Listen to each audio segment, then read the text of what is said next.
இந்தியாவினுடைய வெறித்தனமான ஆட்டம் 1965 பாகம் 5 வரை பார்க்கும்போதே ஒவ்வொருத்தவங்க மனசும் ரத்தமும் கொதிச்சிருக்கும். இந்த ஒரு யுத்தத்தை நம்மளால பார்க்க முடியலையா, இந்த யுத்தத்துல பார்த்த மாதிரியான விஷுவல் நீ காண்பித்தாய் விக்கி அப்படின்னு சொல்ற அந்த பாராட்டுகள், அப்படின்னா பாகம் 6 எப்படி இருக்க போகிறது? இந்த உலகத்துல இரண்டாவது உலக யுத்தம் அப்படிங்கிறது தான் எல்லோருடைய மனதிலும் நிற்கிறது. ஆனா இரண்டாவது உலக யுத்தத்திற்கு பிறகு அதிகப்படியான பீரங்கிகள் பயன்படுத்தப்பட்டது 1965 இந்த யுத்தத்தின் போதுதான். சபேர் ரக விமானங்கள் பாகிஸ்தானுக்கு பெருசா இருக்கும்போது, நவீன ரகமாக இருக்கும்போது இந்தியாவின் பக்கம் இருந்தது எல்லாமே கொசு வகையான விமானங்கள் தான். அதே மாதிரி தான் பாட்டூன் அப்படிங்கிற அவங்களுடைய பீரங்கிகள் முன்னாடி நம்மகிட்ட இருக்கிற பீரங்கிகள் ரொம்பவே சொற்பமானது, நவீனம் இல்லாதது. இதை வச்சு இந்திய போர் வீரர்கள், நம்முடைய இராணுவ வீரர்கள் எப்படி இந்த ஒரு போரை வென்றெடுத்தார்கள், இந்த ஒரு பதிவில் பார்த்து விடலாமா? இது 1965 ஆபரேஷன்ஸ் பாகம் 6. அன்பு தமிழ் நெஞ்சங்களுக்கு தமிழ் பொக்கிஷத்தின் வணக்கங்கள்.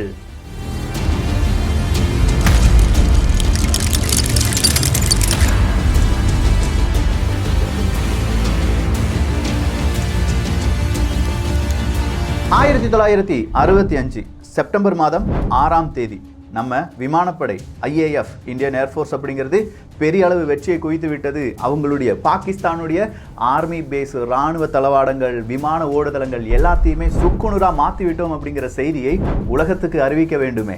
சபேர் ஸ்லேயர்ஸ் அப்படிங்கிறவங்களாம் வந்துட்டாங்களே. ஸோ நம்முடைய லோக்சபால YB சவான் அப்படிங்கிற நம்முடைய பாதுகாப்பு அமைச்சர் ஒரே ஒரு விஷயத்த உலக நாடுகளுக்கு சொல்றார். ஆமா, அடிச்சிட்டோம்.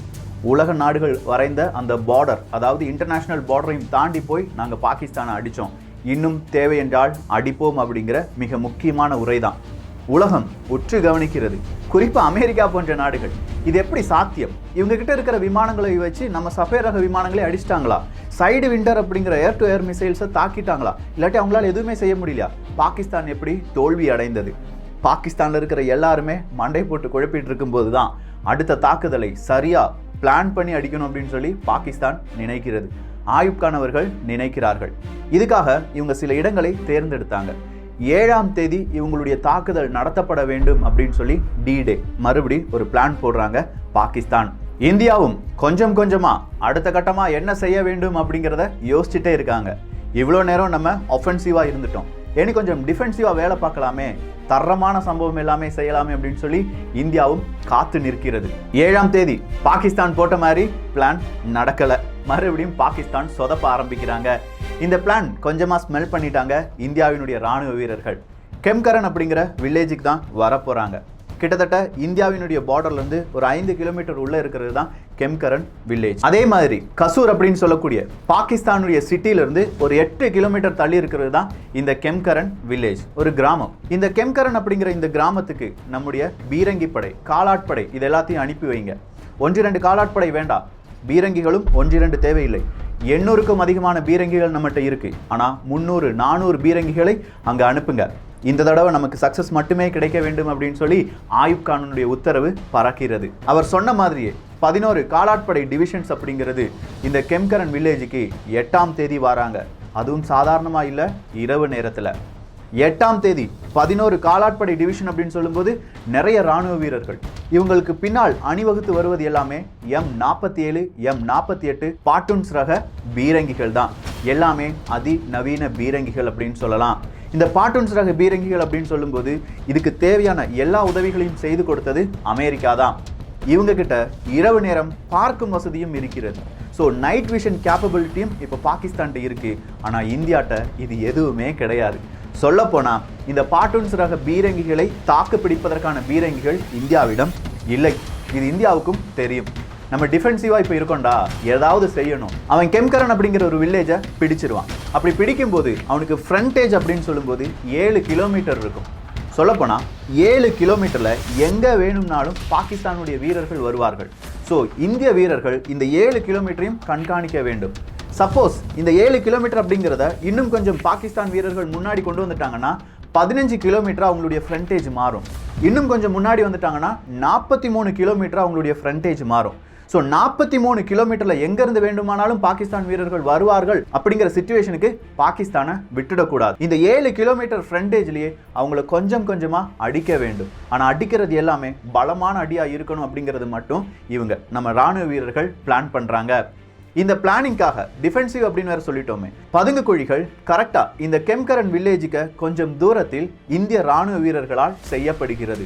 செப்டம்பர் மாதம் 8ஆம் தேதி பீரங்கிகள் எல்லாமே வர தொடங்கிவிட்டது. இந்தியா நினைச்ச மாதிரி எல்லாம் கரெக்டா நடந்துட்டு இருக்கு.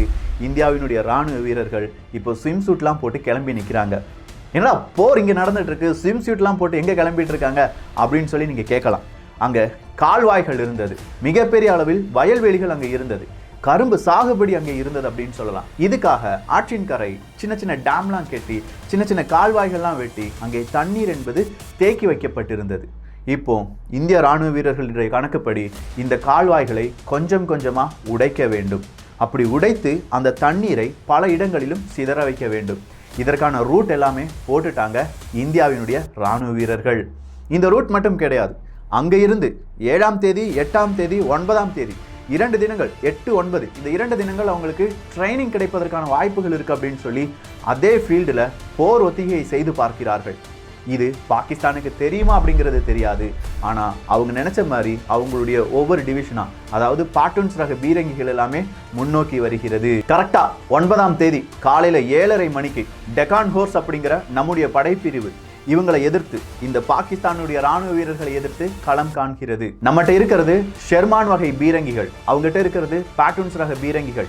பாட்டூன்ஸ் ரக பீரங்கிகளினுடைய அந்த டார்கெட் அப்படிங்கிறது 2000 மீட்டர் தள்ளி இருக்கக்கூடிய இலக்கை கூட அழிக்கும். ஆனால் நம்மகிட்ட இருக்கிற பீரங்கிகள் 800 மீட்டர் தூரம் இருக்கக்கூடிய இலக்குகளை மட்டுமே அழிக்கக்கூடிய வல்லமை இருக்கு. ஸோ அந்த மாதிரியான ஷெர்மான் வகை பீரங்கிகளை பயன்படுத்தி வைத்தியா அப்படிங்கிறவர் அவருடைய படையான டெக்கான் ஹோர்ஸை வழி நடத்துகிறார். டெக்கான் ஹோர்ஸை வழி நடத்தும் போது 11 பாட்டூன்ஸ் பீரங்கிகள் அழிக்கப்படுகின்றன.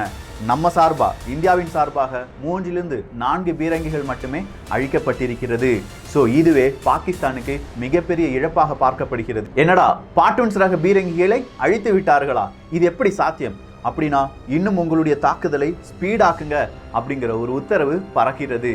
இந்த உத்தரவுக்கு மத்தியில் அடுத்ததா இந்திய வீரர்கள் என்னெல்லாம் தெரியுமா செஞ்சாங்க, ஒரு லாடம் ஸ்ட்ரக்சர்ல அவங்களுடைய டீமை ஃபார்மேட் பண்ணிட்டாங்க. லாடம் ஸ்ட்ரக்சர்னா யூ ஷேப். இந்த யூல ஒரு ஓப்பன் ஏரியா மட்டும் இருக்கு பாருங்க. அந்த ஓப்பன் ஏரியா தான் இப்போ அந்த 7 கிலோமீட்டர், அதாவது பாகிஸ்தான் ராணுவ வீரர்கள் வருவதற்கான அந்த ஃப்ரண்டேஜ் அப்படின்னு சொல்லலாம், வழி அப்படின்னு சொல்லலாம். மீதம் இருக்கும் எல்லா இடத்திலும் நம்முடைய பீரங்கிகளும் ஆர்சிஎல் அப்படின்னு சொல்ல இந்த பீரங்கிகளை அழிக்கக்கூடிய துப்பாக்கிகளும் அங்கங்கே வைக்கப்பட்டிருக்கிறது. இதை ஹோர்ஸ் ஸ்ட்ராட்டஜி அப்படின்னு சொல்றாங்க. இந்த ஹோர்ஸ் ஸ்ட்ராட்டஜி வழியாக, அதாவது லாடம் ஸ்ட்ரக்சர் ஸ்ட்ராட்டஜி வழியாக நம்முடைய பீரங்கிகள் ஒவ்வொரு பீரங்கிக்கும் ஒரு 500 மீட்டர் அப்படிங்கிறது இடைவெளிகள் இருக்கிறது. இது எதுக்கு அப்படின்னு சொல்லி நமக்கே ஒரு கேள்வி வரலாம். ஏன்னா இந்த யூ ஷேப்புக்கு நடுவில் இருக்கிறது எல்லாமே விவசாய நிலம், கரும்பு நிலம் அப்படின்னு சொல்லலாம். கரும்புகள் வைக்கப்பட்டு பெரிய அளவில் இருக்கு, நல்லா வளர்ந்து இருக்கக்கூடிய கரும்புகள். இதன் வழியாகத்தான் இந்த பாட்டூன்ஸ் ரக பீரங்கிகளை உள்ள கொண்டு வர முடியும் பாகிஸ்தானுடைய இராணுவத்தால். இப்போ நம்ம ஆட்கள் என்ன செய்யறாங்கன்னா, நம்ம ராணுவ வீரர்கள் இந்த கரும்பு காட்டுக்குள்ள அங்கங்க ஒவ்வொரு இடத்துல ஆர்சிஎல் துப்பாக்கியோடி ரெடியா இருக்காங்க. அதாவது பீரங்கிகளை அழிக்கக்கூடிய துப்பாக்கியோடி ரெடியா இருக்காங்க. சுத்திலும் நம்ம பீரங்கிகள் இருக்கிறது. அது மட்டும் கிடையாது, பல இடங்களிலும் நம்ம என்ன செஞ்சுட்டு வந்திருக்கோம், நிறைய டேங்க் எல்லாம் உடச்சு விட்டுட்டு வந்திருக்கோம், கால்வாய்கள்லாம் உடச்சு விட்டுட்டு வந்திருக்கோம். அங்கெல்லாம் சகதிகளாக இருக்கிறது. இந்த பாட்டூன்ஸ் ரக பீரங்கிகள் சகதிக்குள்ள வருது, ஒண்ணுமே செய்ய முடியல. மெதுவா வரும்போது நம்ம ஆட்கள் என்ன செய்யறாங்க, கொஞ்சம் கொஞ்சமா ஒவ்வொரு பீரங்கியும் அழிக்க ஆரம்பிக்கிறார்கள். இங்கிருந்து இன்ஃபர்மேஷன் எல்லாம் பல நபர்களுக்கு பறக்கிறது. பாகிஸ்தான்ல இருக்கக்கூடிய உயர் அதிகாரிகளுக்கு எங்களால் எதுவுமே செய்ய முடியல, நாங்கள் திரும்பி வந்துடவா அப்படின்னு கேட்குறாங்க. பாகிஸ்தான் அதிகாரிகள் சொல்றாங்க, முடியாது, நீங்க அப்படியே போரிட்டு முன்னாடியே போங்க, இல்லாட்டி ரைட் எடுங்க, லெஃப்ட் எடுங்க, என்ன வேணாலும் செய்யுங்க அப்படின்னு சொல்லும்போது இவங்க சொல்றாங்க, ரைட்டும் லெஃப்ட்லாம் எடுக்க முடியாது, எல்லா இடமும் நம்மளை சுத்தி வளைச்சிட்டாங்க, நாங்க என்ன செய்யன்னு கேட்கும்போது இந்த போர்ல நம்ம ஜெயிக்க வேண்டும் அப்படிங்கிற ஒரு உத்தரவை மட்டும் போட்டுட்டு அந்த இன்ஃபர்மேஷன் அப்படியே கட் ஆகுது. ஆனா வேற வழியே இல்லாம பாகிஸ்தான் ராணுவ வீரர்கள் என்ன செய்யறாங்க, அவங்களுடைய பீரங்கிகளை அங்கேயே விட்டுட்டு ஓட ஆரம்பிக்கிறாங்க.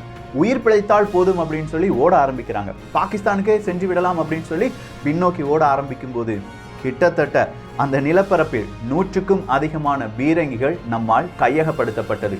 அதுல 30 to 40 பீரங்கிகள் சூப்பரா வேலை செய்யக்கூடிய பீரங்கிகள். அதாவது நம்ம தாக்கி அழித்தோம் அப்படிங்கிறது கிடையாது. இந்த படையை பார்த்து பயந்து ஒடுங்கி நடுங்கி போனார்கள் பாகிஸ்தானுடைய ராணுவ வீரர்கள். இதெல்லாம் 9ஆம் தேதி நடக்குது. 10ஆம் தேதி இன்னும் கொஞ்சம் படையுடன் பாகிஸ்தான் ராணுவம் வருகிறது. இது எல்லாம் நடக்கிறது எந்த இடத்துல தெரியுமா? அசல் உத்தார் அப்படிங்கிற ஒரு கிராமத்துல தான். இந்த அசல் உத்தார் அப்படிங்கிற இடம், அதாவது அசல் அப்படின்னா ரியல், உத்தர் அப்படின்னா பதில், உண்மையான ஆன்சர் அப்படிங்கிறது தான் அந்த இடத்தினுடைய பொருள்.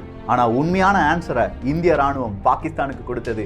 உன்னால ஜெயிக்க முடியாதா தம்பி, நாங்க இருக்கோம் அப்படின்னு சொல்லி இந்த அசல் உத்தாரில் மறுபடியும் 10ஆம் தேதி வரக்கூடிய அந்த ராணுவ படை இல்லாட்டி பீரங்கி படைக்கு எதிராக இந்திய ராணுவ வீரர்கள் கொஞ்சம் கொஞ்சமா போராடுகிறார்கள். அதுல மிக முக்கியமான ஒரு நபர் இருக்கிறார். அவருடைய பெயர் தான் ஹேவல்டர் அப்துல் ஹமீத் அவர்கள். ஹேவல்டர் அப்துல் ஹமீத் ஒரு இஸ்லாமியர் தான். ஆனா இந்திய தேசத்திற்காக என்னுடைய உயிரை கூட கொடுப்பேன் அப்படின்னு சொன்ன மிகப்பெரிய ஒரு தேசப்பற்றாளர் அப்படின்னு சொல்லலாம். ஹமீத் அவர்கள் எந்த மாதிரியான படையை வழிநடத்தி வருகிறார் அப்படின்னு கேட்டீங்கன்னா, ஆர்சிஎல் அப்படிங்கிற ஒரு துப்பாக்கியை சொன்னோம் பாருங்க, அதாவது பீரங்கிகளை அழிக்கக்கூடிய துப்பாக்கி ரகம். அந்த துப்பாக்கி படை வீரர்களை வழிநடத்தக்கூடிய ஒரு நபர். அவர் சொல்றாரு, அவங்களுடைய படையை பார்த்து சொல்றார், பாட்டன் ரக பீரங்கிகள் எல்லாமே வந்துட்டு இருக்கு, நம்மகிட்ட ஒரு ஓப்பன் ஜீப் இருக்கு, அந்த ஜீப்ல இந்த மாதிரியான துப்பாக்கியை வைங்க, நான் போய் நேரடியாக அவங்க கூட மோத போறேன். ஏன்னா அவங்க ரொம்ப பேர் வந்துகிட்டே இருக்காங்க, நாம எதிர்த்து தாக்குதல் செய்தால் மட்டும்தான் இதை நிறுத்த முடியும் அப்படிங்கிற ஒரே ஒரு பிளான். மீதம் இருக்கும் எல்லா வீரர்களும் சொல்றாங்க, அது ரொம்ப ரிஸ்கானது, உன்னுடைய உயிர் போயிடும் அப்படின்னு சொல்லி. என் உயிர் போனாலும் பரவாயில்லை, அங்க இருக்கக்கூடியவங்களுடைய அந்த ஒஃபென்சிவ் அப்படிங்கிறத கொஞ்சமா நிப்பாட்ட முடியும் அப்படின்னு சொல்றாங்க இந்த ஹமீத் அவர்கள். அவர் சொன்ன மாதிரி ஓப்பன் ஜீப்புக்குள்ள 3-4 பீரங்கிகளை ஒரே நேரத்துல அடுக்கடுக்கா ரொம்ப கிட்ட போய் இந்த ஆர்சிஎல் துப்பாக்கி வச்சு சுட்டாதான் பீரங்கிகள் செயல் இழக்கும். அப்படி 4 பீரங்கிகளை அவர் செயலிழக்க வைத்தார் அப்படின்னும் சில நபர்கள் 3 அப்படின்னு சொல்றாங்க. ஆனா டோட்டலா 6-8 பீரங்கிகளை இவர் அழித்திருப்பார் அப்படிங்கிறது வரலாறு. ஆனா கடைசி பீரங்கியை அவர் குறிவைத்து அழித்து கொண்டிருக்கும் போது அந்த பீரங்கியும் இவரை பார்த்து சுட ஆரம்பித்தது. 2 நபர்களுடைய சுடுதலும் ஒரே நேரத்தில் நடந்தது. இதுல ஹமீத் அவர்கள் மிகப்பெரிய அளவில் காயமுற்று கடைசியில் அந்த யுத்த காலத்தில் இறந்தார் அப்படின்னு சொல்லி வரலாறு இருக்கிறது. ஸோ ஹமீத் அவர்கள் இந்தியாவுக்காக போராடி தன் உயிர் போனாலும் பரவாயில்ல, இந்திய தேசத்தை காப்பாற்ற வேண்டும் அப்படின்னு சொல்லி போராடிய ஒரு வீரன் அப்படின்னு சொல்லலாம். இதே மாதிரி 10ஆம் தேதிக்குள்ளேயே அவங்களுடைய பீரங்கி படைகள் முழுவதுமாக அழிக்கப்படுகிறது, இல்லாட்டி பிடித்தெடுக்கப்படுகிறது. இன்னும் 12 நாட்கள், அதுலேயும் கொஞ்சம் நாட்கள் பாகிஸ்தான் என்ன செய்கிறாங்க, ரெஸ்ட்லாம் எடுக்கிறாங்க. அவங்களுடைய உள்நாட்டில் பிரச்சனை வருது. அமெரிக்கா பாகிஸ்தானுக்கு நீ உதவிகள் செய்ய மாட்டோம் அப்படின்னு சொல்கிறாங்க. இந்திய வீரர்கள் தயாராக நிற்கிறாங்க, அடுத்த யுத்தத்துக்கு வாரியா வா அப்படின்னு சொல்கிறாங்க. கடைசியாக செப்டம்பர் மாதம் 22ஆம் தேதி பல உலக நாடுகள் ஒன்றிணைந்து என்ன சொல்கிறாங்க, போர் நிறுத்தத்தை அறிவித்து விடலாம் அப்படின்னு சொல்லும்போது இந்த போர் நிறுத்தம் என்பது அங்கே வருகிறது. பல விதமான ஒப்பந்தங்களில் 2 நாடுகளும் கையெழுத்து போடுகிறார்கள். 1965வது யுத்தம் அப்படிங்கிறது முடிவடைகிறது. லால் பகதூர் சாஸ்திரி அவர்கள் நேரா வாராங்க. நம்முடைய ராணுவ வீரர்கள் முக்கியமான ஜெனரல்ஸ் எல்லாரையும் பார்த்து ஒரு சல்யூட் கொடுத்து மிகப்பெரிய நன்றிகள் அப்படின்னு சொல்றாங்க. இதுக்கு பின்னாடி நடந்த அரசியல் குழப்பங்கள், லால் பகதூர் சாஸ்திரி அவர்களுடைய மர்மமான மரணம், இது எல்லாம் வேறொரு வரலாறு. அதையும் தமிழ் பொக்கிஷத்துல கொஞ்சம் நாட்களுக்கு பிறகு பார்க்கலாம். ஒரே யுத்தம் அப்படிலாம் சொல்லும்போது அடுத்ததாக வேற ஏதாவது ஒரு டிஃப்ரெண்டான சீரீஸில் உங்களை நான் மீட் பண்ணுறேன். ஸோ இது எப்படி இருந்துச்சு? இந்த 1965 யுத்தம் மட்டும் கிடையாது. அடுத்ததாக இன்னும் கொஞ்ச நாள் நம்ம பேச போகிறது அஜித் தோவால் அவர்களுடைய ஹிஸ்ட்ரி, ஜெய்சங்கர் அவர்களுடைய ஹிஸ்ட்ரி. ஸோ இதெல்லாம் கேட்பதற்கு இல்லாட்டி இதெல்லாம் தெரிந்து கொள்வதற்கு நீங்கள் எந்த அளவுக்கு ஈகர்னஸாக இருக்கீங்க அப்படிங்கிற உங்களுடைய கருத்துக்களை கீழே பதிவு செய்யலாம். நம்ம சேனலை சப்ஸ்கிரைப் பண்ணலாம். ஏன்னா இவ்வளோ விஷயத்த சொல்லியிருக்கேன், சப்ஸ்கிரைப் பண்ணலாம். சப்ஸ்கிரைப் பண்ணியிருக்கீங்களான்னு பார்க்கலாம், நண்பர்களுக்கு அனுப்பலாம், ஷேர் பண்ணலாம், எது வேணாலும் செய்யலாம். ஸோ எல்லோரும் தமிழ் பட்சத்தில் இணைந்திருங்கள். தமிழ் பட்சம் சேனலை சப்ஸ்கிரைப் செய்யாத தொழில்கள் தயவுசெய்து சப்ஸ்கிரைப் பண்ணிக்கோங்க. நல்லதை பகிர்ந்து நல்ல சமுதாயத்தை உருவாக்குவோம். நன்றி, வணக்கம், ஜெய் ஹிந்த்.